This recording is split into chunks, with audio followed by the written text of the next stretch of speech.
when you want to build a startup, you have four important elements that you have to think at before you start. And this is a little bit crumbled, a bit higher, but okay. One is your idea, the second is your product, the third is your team, and the fourth is your execution. Most startups actually fail because of the execution issues, but we're not getting into that right now. I want to focus on the first two elements. So before you start anything, you have to have an idea, but you have to make sure that your idea is something that people want at the same time. It's so easy to come up with an idea that you think is awesome. Oh my God, I'm going to change the world. I will do this. And then you start building and you get to do something awesome, and then nobody wants it. So this is 70% of startups fall because of this approach. So you have to make sure that your idea is something that people want, and this is why you actually need to talk to people. The second part is the product. This is another way of doing a startup. You just build something and then you find people that want what you built. But again, you have to make sure that the people want and love your product. Actually, Sam Altman comes with a little bit of a formula, and he says that basically you have to build something that a few people love and a lot of people like. So basically, at the beginning, when you start to build an idea, you have to find a little group of people that will love your product, and you just go from there. But this is one of the approaches. You can have many approaches. Ideally, everybody will love your product, like the whole world. It would be awesome, but doesn't really happen in reality. So Paul Graham, he says that in order to build a good startup, you don't have to be an expert in startups, because my whole point being a consultant was that, oh, I cannot be an entrepreneur because I don't know a lot of accounting. I hated accounting in school and finance and all that stuff. And I said, okay, so he got lost, I think. So I said that I cannot be an entrepreneur because there's a lot of stuff that I didn't do. I never did an MBA. I studied business, but mostly the marketing side. So no, I cannot be an entrepreneur. But Paul Graham says that you don't have to be an expert in marketing or finance or whatever, in building startups or whatever, to have 20 companies. You have to be an expert in your customers. Because how do you produce wealth with a startup? And again, I will refer a lot to money and income and revenue, because this is what we're doing in startups mostly. Right, so how do you create wealth? You have to have a lot of users buying your product, because we talk now mostly about online startups, I hope. If not, we'll talk about it in the breaks. And you have to have a lot of users, and to make sure you do something that actually improves their lives. And this is actually the key. The more you improve their lives, the more users you have. But in order to improve their lives is to figure out what exactly would make their lives better. And most of the times, this is the funniest part, people don't know.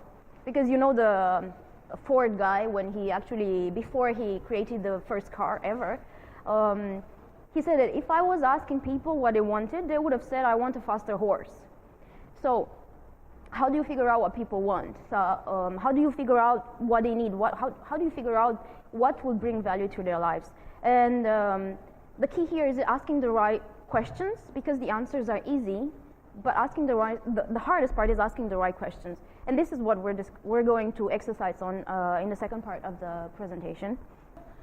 So, but now we're talking, first of all, we talk about a different type of world, because we have the internet and everybody's connected, and when some shit happens, everybody knows about it because we put it on Twitter, we put it on Facebook, it's all over the news. And you see now the media, that's the funny part, when the newspapers actually start to take articles from Reddit or from Twitter or posts from Twitter or BuzzFeed and stuff like this. So now everything happens online and everybody knows about everything. If you have one mistake, if you do one mistake with your customers, the whole world will know. And then your image will be affected, your sales will be affected, and everything can fall from just one mistake. So now companies focus more on customer experience. They focus on an entire relationship with the customers. We don't talk about, we just build a product and then just throw it out there and then people will buy and make sure that, the moment they buy it, we're done, our business is done. Right now, the experience starts before they buy the product and continues after they buy the product, with the customer support, in case they have any issue, in case they want something else, in case they have a question and nobody answers. So we talk about transparency, we talk about authenticity, we talk about creating genuine value for your customers. And these are the elements that you want to take into consideration when you think about your customers. So, okay, so we're not going to do focus groups. We're not doing research online. What are we doing? So, what are we doing to know your customers? We just become friends with them. You have to ask yourself a question. What do the people need, and how can I help with that? The whole point when you build a startup is to make sure that what you do helps people, a group of people, a bigger group of people, and so on. It depends what you want to do in the end. You have to get personal. You have to go and meet those people. You have to go and talk to them. You have to, it's not like an interview. It's not a formal interview, like you just go with 20 questions and then you ask and then you fill in. It's not going to happen like this anymore. You have to talk to them like when you go out and you meet a new person, and you start to ask them about their lives, and you start to ask them what they're doing, what they like, what they love, and all that. You have to get into their head. You have to get into their shoes. There's this startup called HomeJoy.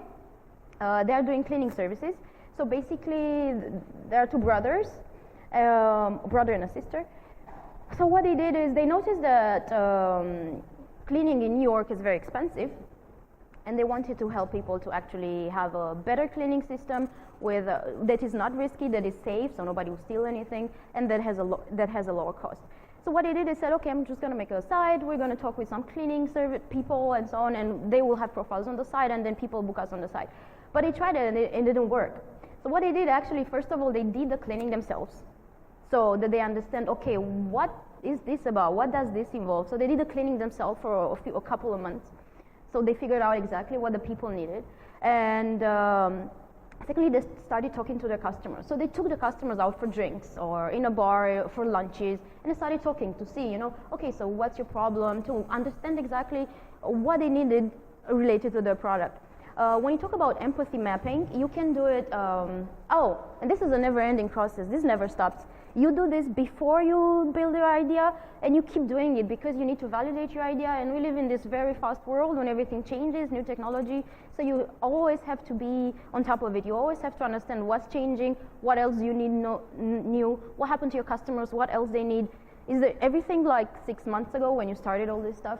And of course, when you build new features, when you want to release a new product, when you deal with customer satisfaction, customer satisfaction, I mean unhappy customers. This is the moment when you actually have to go and really understand what their problem is, because sometimes it's not the product can be perfect, but it's something else the customers need that you don't have there that can actually ruin the whole experience for them. Right, this is a little bit of a big slide. The empathy mapping, the whole process, it's a process like everything. You have to take some steps, and you have to get some conclusions, and then you implement them. It was developed by a Stanford professor who said, I really like his quote here, rather than start with shiny technology, just go and talk to your users and understand what they want. But before you go and talk to the users, there's one important thing that you have to do. You have to know who they are. And this is actually, for me, this is harder than understanding what they need.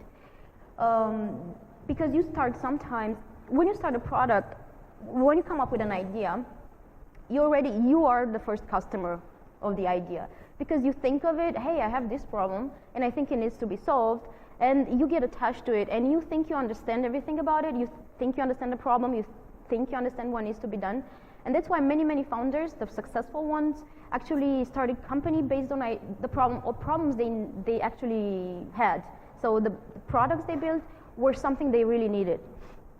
So, but the problem is that you get attached to the idea. And the hardest part is like going out and talking to people, because you don't want to hear no. You don't want to hear, oh no, I actually don't have this problem, or I don't think that you should do it like this, or it's emotionally draining, and I did it, and I know how it feels. When you're already, I think I know what the problem is, I know I will do this, and it's going to be awesome, and you go out and say, oh yeah, I don't care about that, I use Facebook for that, it's fine. It's like, no, but this is better on Facebook. No, why? Because then I'll be on like 10 social networks, and it's too complicated for me. And you don't want to hear that. So that's first thing you have to do. You have to really break these barriers and be open to understand that what you think might not be the right thing to do. And it's better to actually suffer a little bit now than build something and then try to get it out to the people, and then they don't want it because the suffering will be a little bit more. So you have to break that and say, okay, don't get attached to it. I know you love your ideas. This is how it goes. This is why you want to build them. You love them. But you don't have to get attached to it. And think that this is something that can continuously be improved. It can be better and better. And this is what the people will help you do. Make it better.